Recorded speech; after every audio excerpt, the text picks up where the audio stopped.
شیخ یہ ایک بڑا امپورٹنٹ سوال ہے، چند آخری سوالات میں سے، کہ برے خیالات سوچنا، بہت سے لوگ اس کو بھی انڈر ایسٹیمیٹ کرتے ہیں، کہتے ہیں ہم عمل تو نہیں کر رہے نا، اب سوچیں آتی ہیں، وہ کہتے ہیں جی رات کو سوچیں آتی ہیں تو سوچیں تو معاف ہے، حدیث بھی کوٹ کرتے ہیں، کہتے ہیں کہ نبی صلی اللہ علیہ وسلم نے کہا جب تک عمل نہیں کرو گے تو سوچیں تو معاف ہے، لیکن وہ سوچیں بھی اتنی خطرناک ہوتی ہیں شیخ، بلکہ وہ ایک حدیث آپ ہی بیان کر دیجئے، مجھے کچھ یاد آ رہے ہیں اس کے الفاظ، کہ اللہ سے حیا میں یہ بھی آتا ہے کہ سوچوں کو بھی کنٹرول جو ہے وہ کیا جائے، اس پہ بھی ضرور روشنی ڈالیں کہ سوچیں ہی تو وہاں لے جاتی ہیں انسان کو۔ سبحان اللہ۔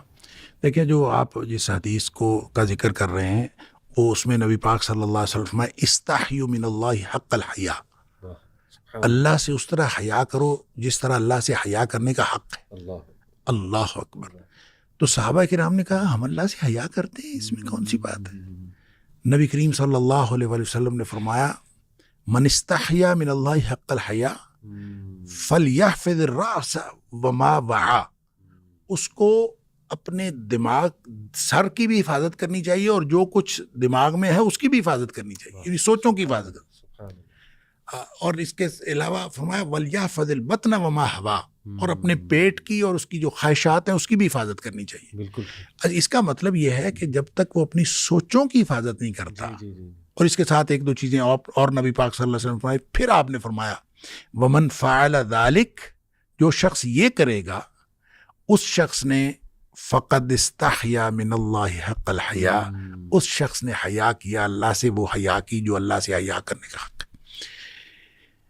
جو بات آپ نے مجھ سے پوچھی کہ سوچوں کو پاک نہیں کرتا، تو کیا یہ اس کے اوپر گناہ نہیں ہے؟ دیکھیں، ایک تو یہ والی حدیث کہ سوچوں کو جس نے پاک نہیں کیا اس نے اللہ سے حیا نہیں کی، ایک بات۔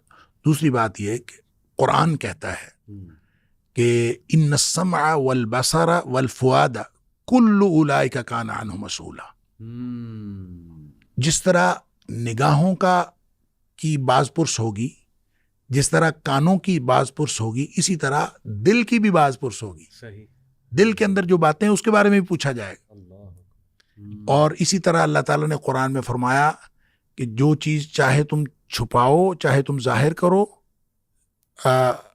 کیا ہے وہ، نہیں سورہ بقرہ میں یحاسبکم بہ اللہ، اللہ تعالیٰ جو ہے وہ اس کے بارے میں تمہارا حساب لے گا۔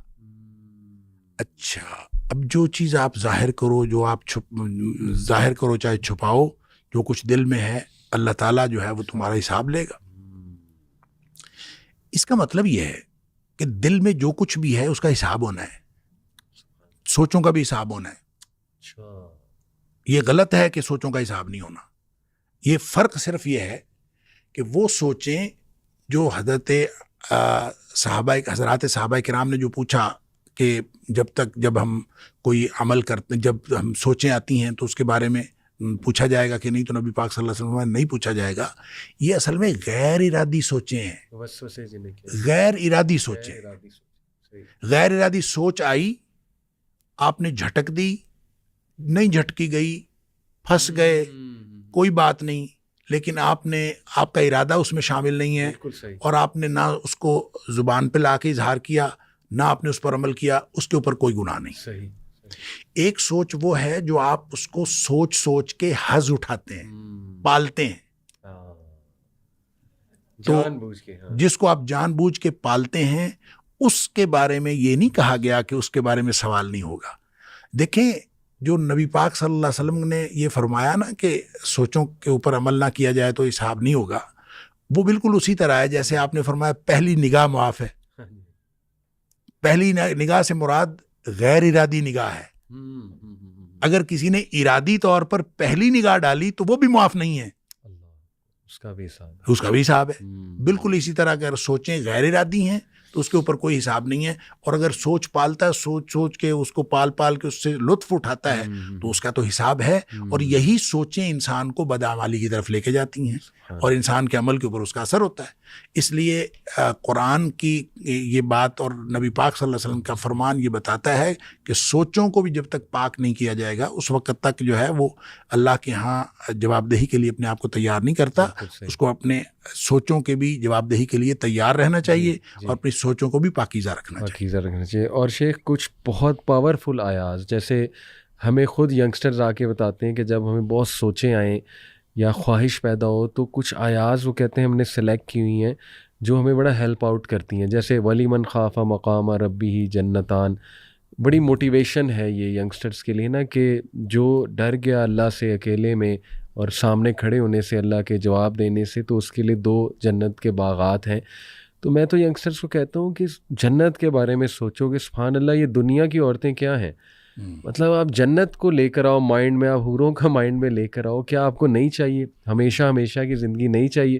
اور دوسری یہ جو سورہ ملک کی آیا ہے ان الذین یخشون ربهم بالغیب لہم مغفرۃ واجر کبیر، 2 مطلب اللہ نے پرومسز کیے ہیں کہ مغفرہ اور اجر کبیر. تو یہ بھی میرے خیال آیات کولیکٹ کی جائیں اور ان کو سوچا جائے جب بہت زیادہ حاوی کوئی چیز جو ہے ہو رہی، یہ بھی بہت ہیلپ کرے گی. بالکل ٹھیک ہے. ایسی آیات دیکھیں، یہ صرف کوئی کسی ایک آیت کی بات نہیں، بہت ساری آیات، کوئی بھی آیات ہو سکتی ہیں. آپ قرآن پاک خود حل ہے مسئلے کا، لہذا قرآن پاک کا کوئی حصہ پڑھیں، کوئی آیت دہرائیں.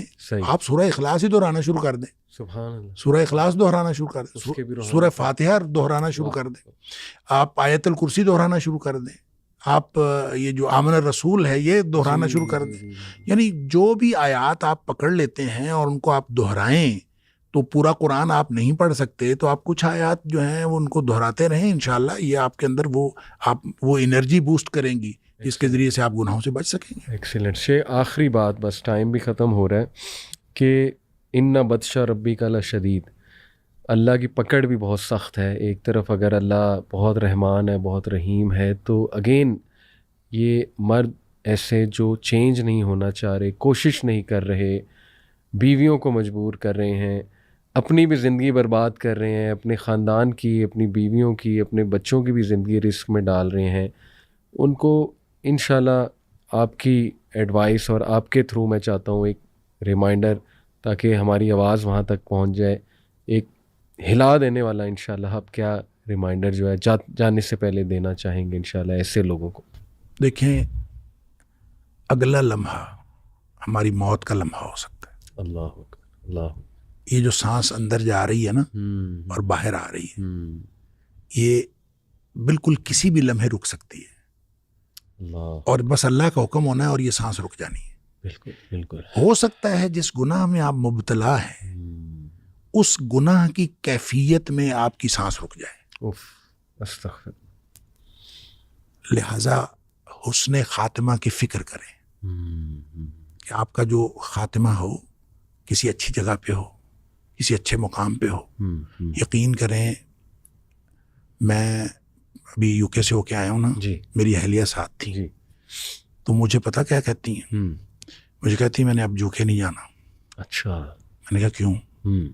کہتی مجھے وہاں فکر یہ تھی کہ میں اگر یہاں مر گئی تو 2 میں سے ایک بات ہوگی، یا آپ مجھے یہاں دفنائیں گے جو کہ میں وہاں دفن نہیں ہونا چاہتی، اللہ، یا آپ میری ڈیڈ باڈی کو پاکستان لے کے جائیں گے. تو اس کا مطلب یہ ہے کہ آپ میری ڈیڈ باڈی کو کبھی جہاز پہ چڑھائیں گے، کبھی کہیں اتاریں گے، تو آپ خراب کریں گے. تو میں اللہ سے یہ دعا کرتی رہی کہ میری موت یہاں نہ آئے. تو بھائی بات یہ ہے کہ ہم نے مرنا ہے، سانس کسی وقت رک سکتی ہے. تو اگر تو مہلت لی ہوئی ہے کہ ابھی آپ نہیں مر رہے یا ابھی موت نہیں آ رہی، تو پھر جو مرضی کرنے، وگرنہ اپنے حسن خاتمہ کی فکر کریں اور یہ دعا کیا کریں، اللہم انی اسألک الاخلاص فی العلم والعمل وحسن الخاتمہ. اللہ ہمیں حسن خاتمہ عطا فرمائے اور ہمارے علم اور عمل کے اندر اخلاص عطا فرمائے. آمین یا رب العالمین. اللہ سب کی مدد فرمائے. آمین. جو ہمارے بھائی اس میں پھنسے ہوئے ہیں، نکلنا چاہ رہے ہیں، ان کی بھی مدد فرمائے. خاص جو نہیں نکلنا چاہ رہے انہیں ہدایت دیں، آمین، توفیق دیں. اللہ تعالیٰ سب کو جو ہے وہ سمجھ عطا فرمائے. بہت شکریہ شیخ، جزاک اللہ خیر. السلام علیکم و رحمۃ اللہ وبرکاتہ.